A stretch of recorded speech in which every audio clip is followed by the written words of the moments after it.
What's going on, everybody? Y'all, this might be one of the more controversial reactions we're gonna be doing. Yeah, Geography now, North Korea. I mean, it's kind of to say whatever because they're not watching it over there. Right. Jong Un is over there making the perfect game and inventing the Big Mac. So Pretty much, he probably invented blues as well. yeah, So, and let's go in, man. yeah, 2-1. What's the biggest difference between North and South Korea? Well, for one, I'd say watch their news broadcasts and take note on how they talk about their leaders. 조선민주주의인민공화국 친애하는 지도자 원수 김정은. As opposed to 이번 주 문재인 대통령은 중국에 방문했습니다. Yeah, that, and I think they have like this thing going on with conflict and something about a war, but yeah. It's time to learn geography. Fish. what? It's always fish now. What the hell? Yeah. The last few ones have always been fish. And that's quite a simple way to put every difference between North and South Korea, even not even 20 seconds into the video. Yeah, it's like tell me without telling me. Yeah, pretty much.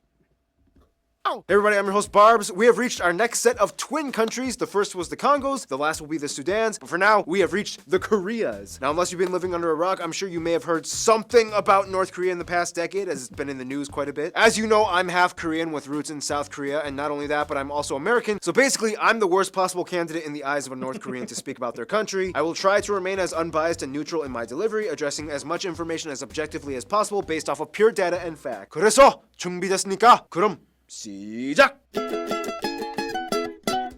About to say good luck, man. Yeah, I'm like that's a fine line. I mean, it's tough because like what facts are coming out of there that can be trusted. You know what I mean? Like, man. I mean, I guess you got to go all the way back to find like monuments and stuff. I that's what I feel like before the regime took hold. You had to go back that far. He also mentioned in the South Korea episode that there was a lot of information about the Korean Peninsula that was in this video. So hopefully he's starting like way back. Yeah, And that's I know absolutely nothing, dude. yeah, me neither. And I figure because this video has like 6 million views as of now, that it was quite controversial. Unfortunately, just the reality of the situation with social media is that the more controversial something is, the more views it gets. It's just how it is.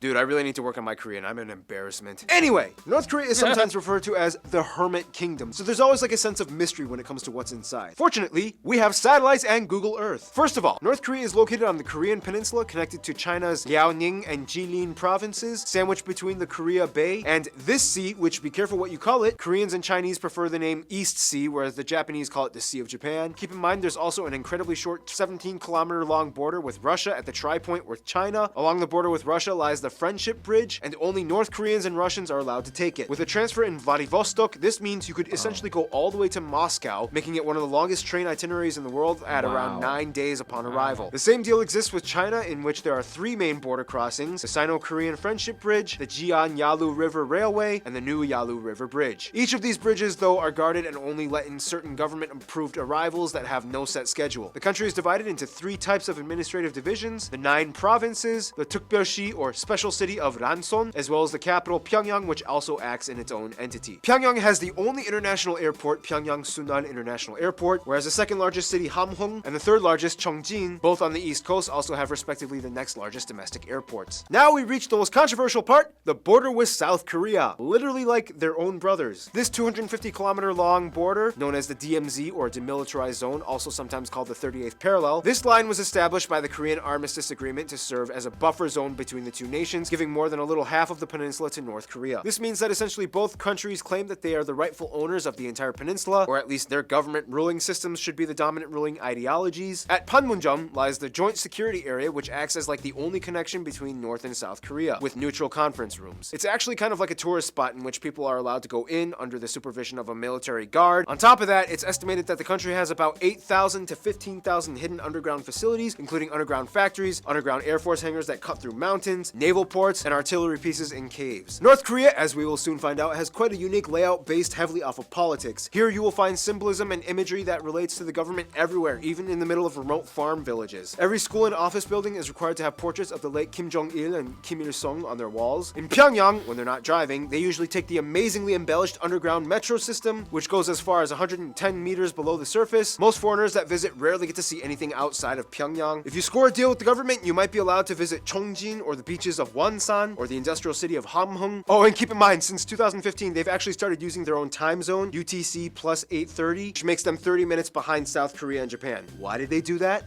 Because North Korea, that's why. Otherwise is the part where I usually mention places of interest, and honestly, out of my research, almost all of them were located in Pyongyang, such as the Korean People's Study House, the Arc of Triumph, Juche Tower, Cholima Statue, the Victorious Fatherland War Museum, Manyongdae Funfair Amusement Park, Kumsusan Memorial Palace, Gyeongjang Stadium, the largest in the world, the tallest building, Ryugyong Hotel, the Ideals of North Korean Workers' Party Monument. Otherwise, outside of Pyongyang and Myeongsan, you have the Friendship Exhibition Hall. In general, North Korea is quite different from most places you'll encounter due to the regime honoring architecture and monuments. Aside from all that though, the actual landscape has a few colorful sights to offer, which brings us to... But I don't think we'll be able to see any of those monuments or places of interest that Barb's was talking about. No, it's not in our lifetime. No, man. No freaking way. I bet you could go, but why? Because you would not enjoy yourself. It would have to be, I think it's invite only. I think it's invite only. And even then, there's a high possibility you won't come back. Yeah. The fact that, during President Trump's presidency, he came to the friendship zone and actually crossed into North Korea and visited with Kim Jong-un, which was the first of any U.S. president ever. Yeah. Like, the fact that he made it back alive is a freaking miracle. It's nuts. But yeah, like I just don't. Yeah, man. I don't know.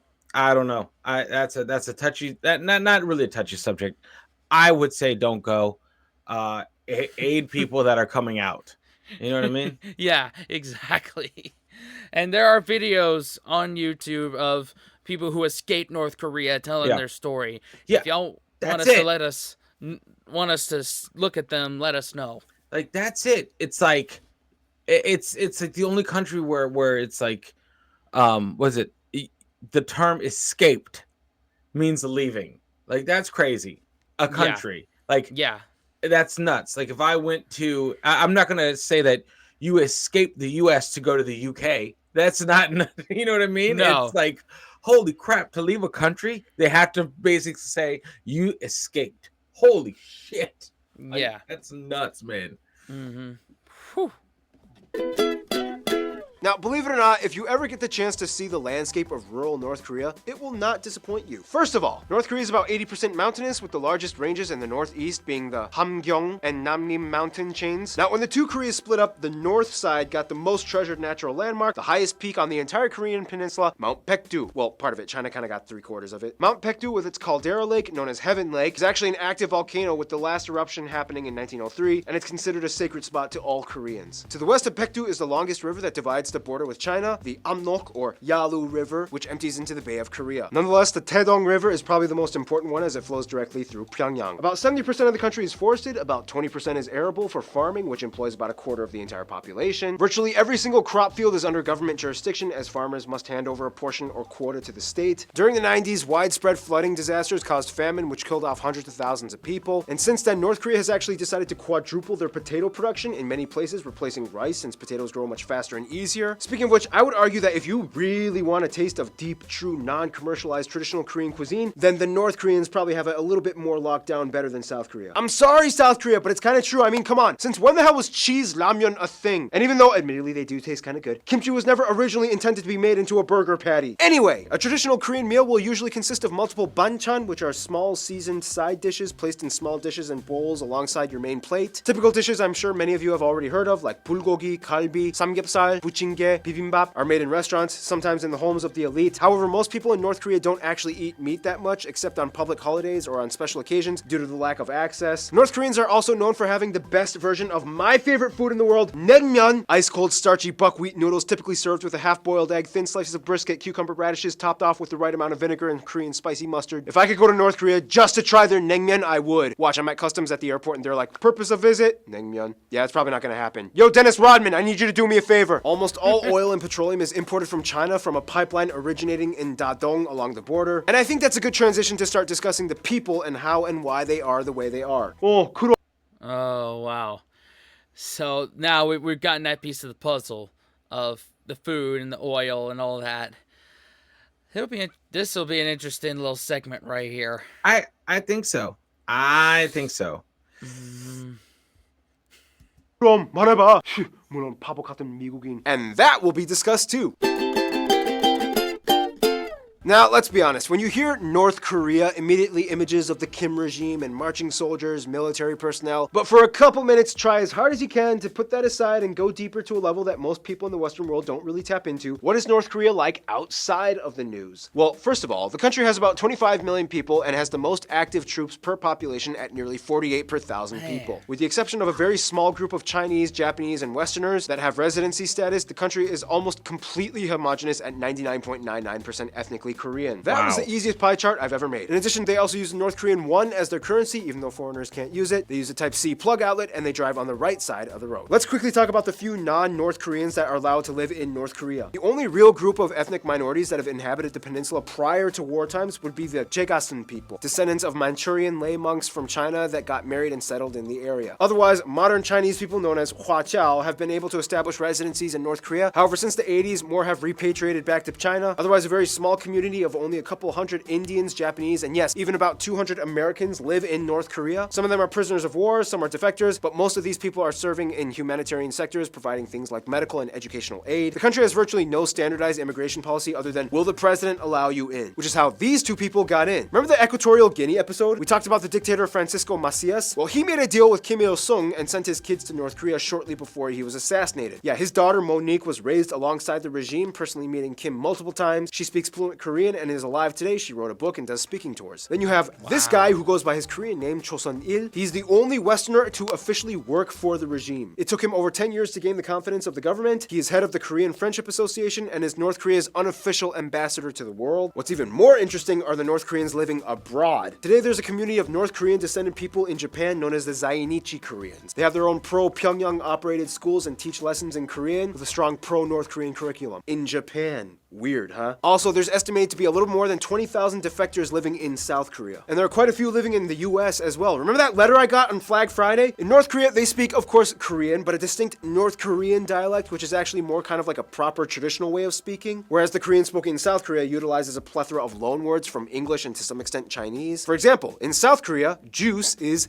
juice. In North Korea, 과일단물, which translates to something like fruit sweet water. In South Korea, 아이스크림. In North Korea, 얼음과자, which means something like ice sweet treat. It's kind of like how Icelandic and Faroese are closer to ancient Norse than Danish, Swedish, and Norwegian. Now, being a North Korean in North Korea is very different from being a citizen of most other places on Earth. First thing you have to know is 주체. This word describes the ideology of North Korea started by its founder Kim Il-sung. 주체 translates to something along the lines of self-reliance. What's interesting is that North Korea even goes by the 주체 year, not the Gregorian calendar. All the years start on Kim Il-sung's birthday, April 15th, 1912, making 2018 the year 106 for them. All resources follow the Sungun Chongji policy, which gives ration priority to the military. They have the largest military budget per GDP in the world at nearly 23%. Both men and women are required to serve conscription, and with 1.2 million active, this makes North Korea the country with the fourth largest military after China, the US, and India. In elementary school, children are taught almost immediately that the enemy is the West, and specifically the USA. One of their favorite cartoons being Squirrel and Hedgehog, anthropomorphic depictions of North Koreans versus the Japanese weasels, South Korean mice, and the American wolves. And don't forget good old Russia Bear that the squirrels used to depend on for help as an ally, but he got too drunk and so they dropped him. Now I'm pretty sure you're all aware of how much restriction there is in North Korea on everyday commodities that we in the West are accustomed to, like YouTube. A list of things restricted in North Korea include overly provocative clothing, any website outside of North Korea's Kwangmyong intranet service, movies and music from the outside, Coca-Cola, anything related to or being LGBT LGBT. International travel, unless you are a high-ranked official with permission from the government. Domestic travel between cities, unless you have a permit. Magazines, hair dye, or a haircut that does not fit one of the 28 approved styles for men and women. Any kind of religious literature. They did just legalize certain cell phones, though. Progress!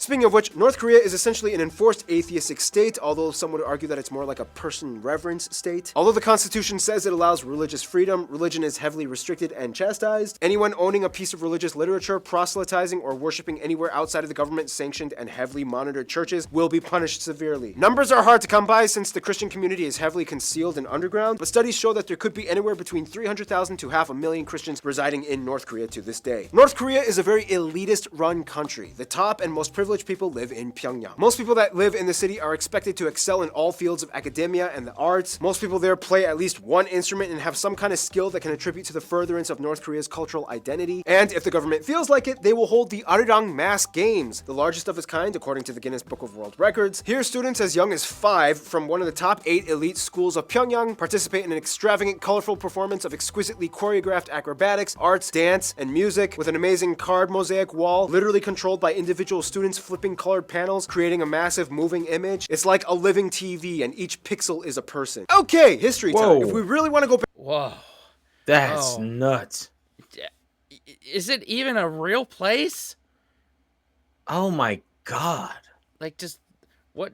Like, that little clip that he just showed is, if that's one person, like, yeah, like that's, I'm not one person, you know what I mean? If a pixel is basically a person, that is crazy. Yeah. I didn't pause because it's just so much there, the complete lack of freedom, basically. Like, all the things that you cannot do is like longer than the things you can do. Like, anything from going from another city to another city, and Coca-Cola are things you cannot do. Yeah. And you know, I feel like this is one of the few times where even if you tried your best, you probably couldn't get into North Korea. You know what I mean? The government would be like, hell no. Where are you going? Yeah. You know? Just off this description right here, why would you? Why? I don't know. The same reason you go to Alaska. Get away from something. Yeah, you have to have really screwed up in order to want to go to North Korea to get away. Yep. Back and discuss the entire history of the Korean Peninsula, it kind of goes like this. Jelmun and Mumun pottery period, Korean Neolithic period, Korean Bronze Age, Korean Iron Age, First Kingdom of Gojoseon was founded along with the Jin state, the Proto Three Kingdoms period, the actual Three Kingdoms period of Goguryeo, Baekje and Shilla and Balhae split up, the latter Three Kingdoms, United Dynastic period of Goryeo, Joseon and Korean Empire, World War II Japanese occupation, there's a weird provisional government thing hosted in China, and then this is where things get complicated. Basically, Russia and China supported the North, and the US and the UN with its allies for the South. The Korean War, or as the North Koreans call it, the Victorious Fatherland Liberation War, was essentially a war caused by political ideology. Basically, there are arguments on who exactly shot the first fire, but what we do know is that on Sunday, June 25th, 1950, North Korea's Korean People's Army crossed the 38th parallel behind artillery fire, and in 3 months pushed South Korean and American forces all the way down to Busan. Then the US and UN forces retaliated. They pushed the North Koreans all the way back up with a vicious counterattack. Finally, there was a stalemate and armistice in 1954, and the DMZ was set up, officially separating the two Koreas. Today, North Korea is in an interesting situation. If you talk to a North Korean, they will tell you, yes, anyone disrespecting leaders will be punished. Which brings us to Kim Jong-un. I feel like we kind of have to do a flowchart like we did in the Colombia episode. Can we do that, Ken? Sure. It all started with this guy, Kim Il-sung, father of North Korea. Kim Il-sung had 6 children from 2 wives. His oldest son, Kim Jong-il, took over after him when he passed away in 1994. The country wept. Kim Jong-il was known for being the man that essentially, against UN policies, made North Korea a nuclear state by supposedly developing nuclear warheads. He died in 2011, the country wept again. He had 6 children from 3 different women. The oldest son was supposed to inherit the nation, but apparently Kim Jong-nam was considered an embarrassment, and he lived in exile. The next oldest son, Kim Jong-chol, was deemed as not fit for the job, so that left the youngest son, Kim Jong-un, to take over the throne. Kim Jong-un was brought to power after his father's death, and in 2013, Kim Jong-un executed his aunt's husband under grounds of alleged corruption and treason. His half-brother, Kim Jong-nam, was assassinated in Kuala Lumpur. Details are still a little shady behind it. He then continued his father's work by doing a series of missile tests on Mount Mantap. So yeah, there's a lot of things going on in North Korean politics, and it only gets more interesting when we talk about their relationship to the outside world. Let's cover that now. Who the heck could be in their friend group? I could name a couple. But I could name a couple. I think it's along the lines of the enemy of my enemy is my friend. Got it. Let's just see what he has to say.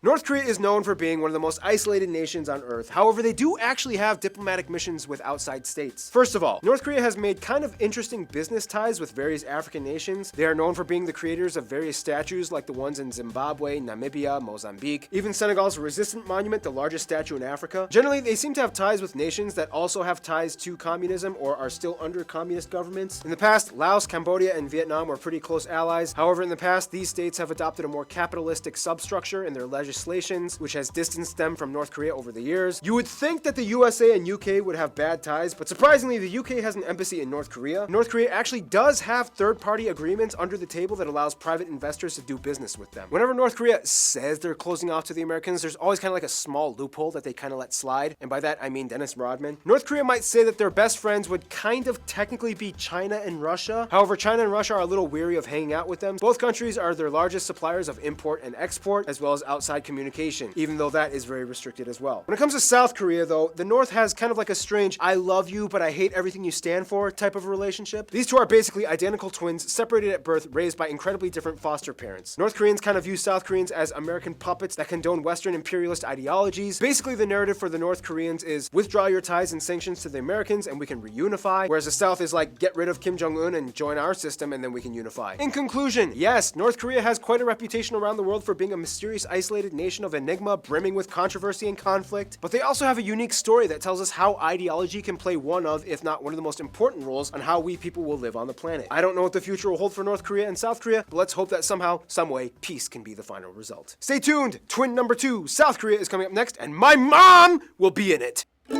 Yep, we already watched that one. That was a good one. But this one put all the other pieces of the puzzle in place. At least as a crash course. It was good, man. It is a place that I rarely think about. Korea. And when we do think about it, it's like a very joking matter. It's almost a parody of itself. I feel like one of the better representations was probably Team America World Police. I feel like they're missile launch happy, and they have a thing against whales probably, and they just keep launching their shit into the ocean.